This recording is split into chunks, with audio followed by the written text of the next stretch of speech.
I'm alive. I'm alive. Oh. Alright, fellas. Hey. But you thought, here we go. Here we go. Dropped off the wagon again. Been over, what's it been, 2 weeks since we had a video up? There's a very good explanation for that. And that's that I've not been well. I had this bloody awful virus that knocked me for 6, and then just to like round that off, he decided to give me a chest infection. So I've had a chest infection, which I've just about got on top of, and then possible pneumonia as well. So I've been in a right state, to be fair. And I did do some work on the pots before I got badly, and I was filming with the GoPro and I turned her off instead of recording, so I didn't capture the footage of me actually fitting what I was fitting to the pots. But we will have a look because it's all done now. The pots are done, actually. The pots are all done. Oh yeah. So we'll have a bit of a catch up now, a bit of an update, and I can say that next week this is going to be operational, hopefully. So Harry's coming over next week. I think he's coming over on the 16th, and we're going to be wiring up the control panel and then getting everything else sorted out. You can see I've got some more wires down here, but I'll run through in a second. So what I have been up to, completing the pots, which means the Hermes coil is in. Now what I did was I'd ordered this Hermes coil from the brewery brew builder website, and I got the wrong size. It was too big. You remember when we got it and I was umming and ahhing whether it was going to be too big, whether I could cut these down and fit it in the pot, and I came to the decision that I wasn't going to mess around with it. I wasn't going to try to alter it. It was too big, and that was that, and I was going to send it back. And then Harry was talking to me about him possibly doing a pilot kit, which we all know now he has started. And I was like, well, instead of me sending this back, why don't you buy this off me, because you need one, and then the money from this I can get another Hermes coil. So that's what we've done. So when he comes over to wire up the control panel, he's taking that Hermes coil, because that's going to be fine for his 20-gallon SS Brewtech kettles. And it's got the bulkheads fittings and that with it. So all's well that ends well there.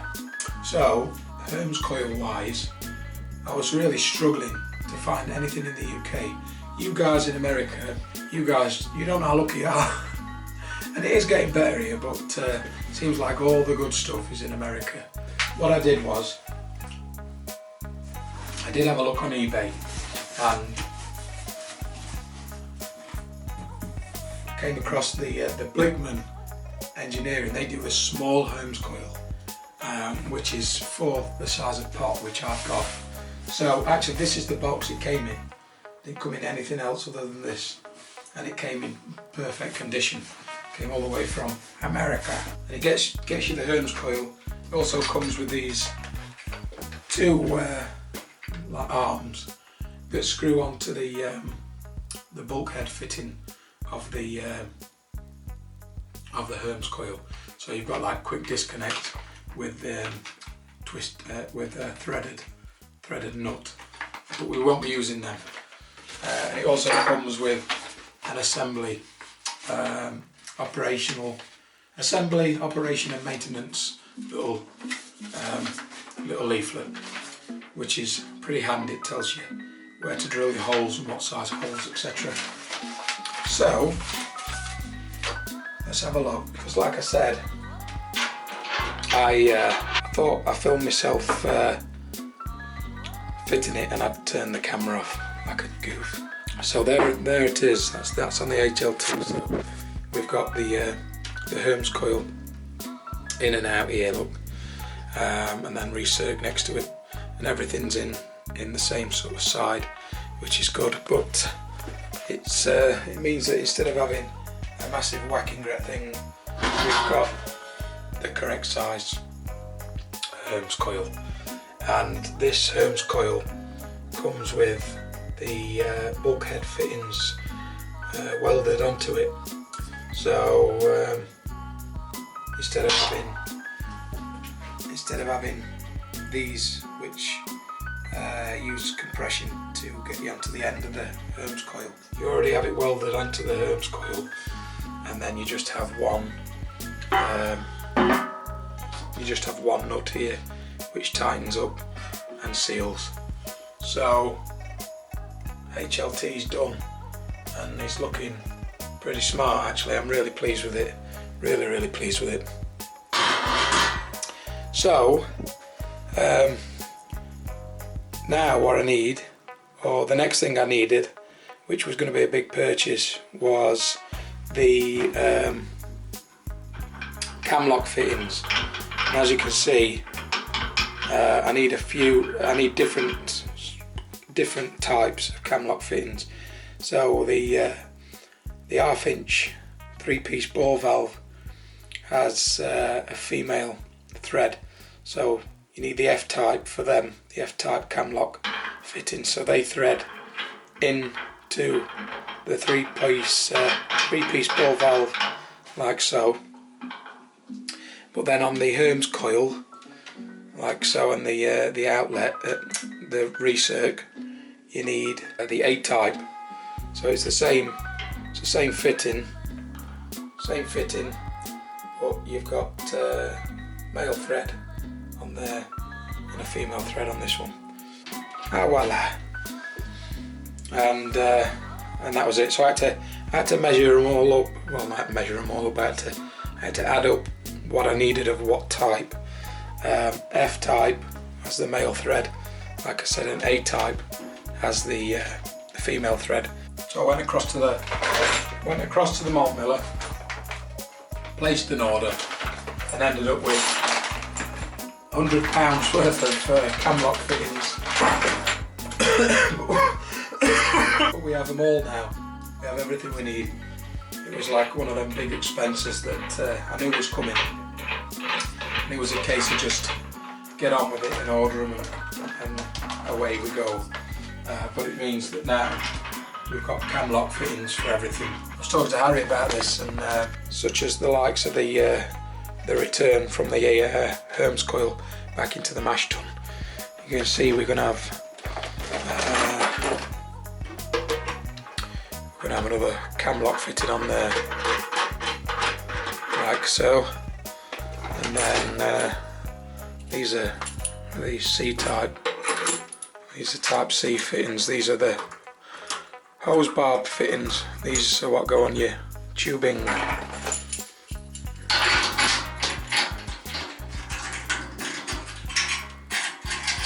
So that'll be on there like that. So I've got to get a tube from there up to there.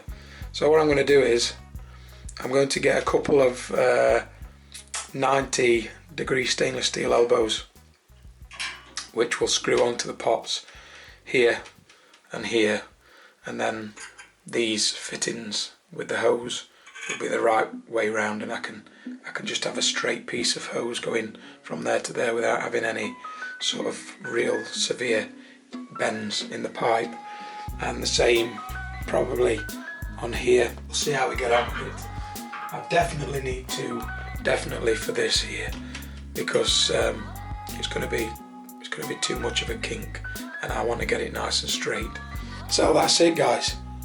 The pots are done pretty much. Well, the drilling's done for definite.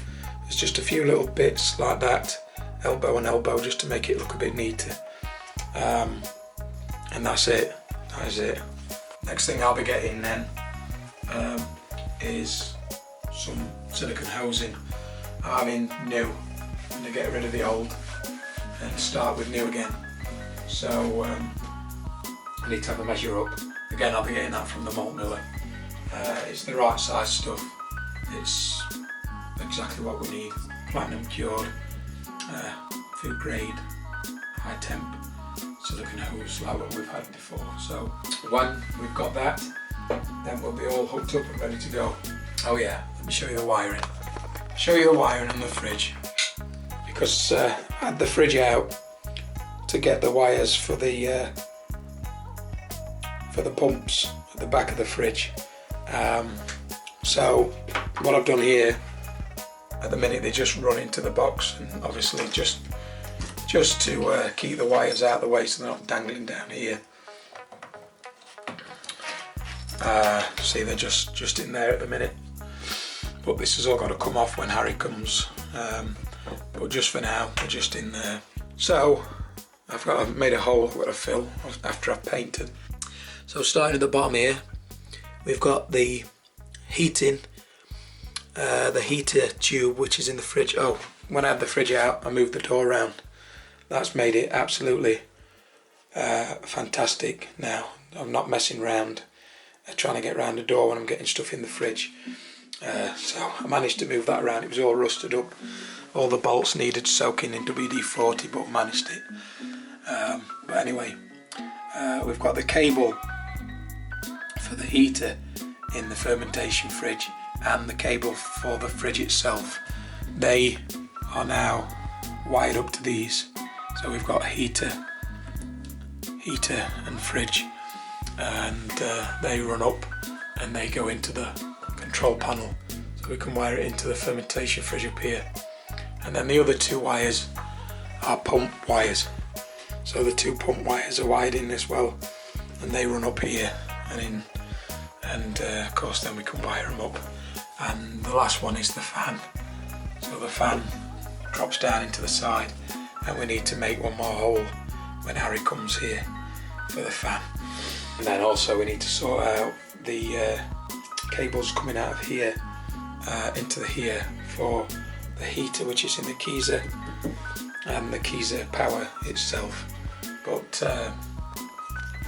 it's all coming together now, it really is, and I was in real full swing with it till I got this bloody virus, chest infection, and it's just knocked me for, absolutely knocked me for six. I've not actually thought about anything really while I'm getting over it, so I felt a bit better, so I've come in just to do the update. I can get it edited and get something up, but we are trucking along now, and I can't wait to get Harry here and get this wired up. But that is it, fellas, for another video till some more parts roll in, or we get here with Harry doing the wiring up. I can't wait for that video to go up. But that's it.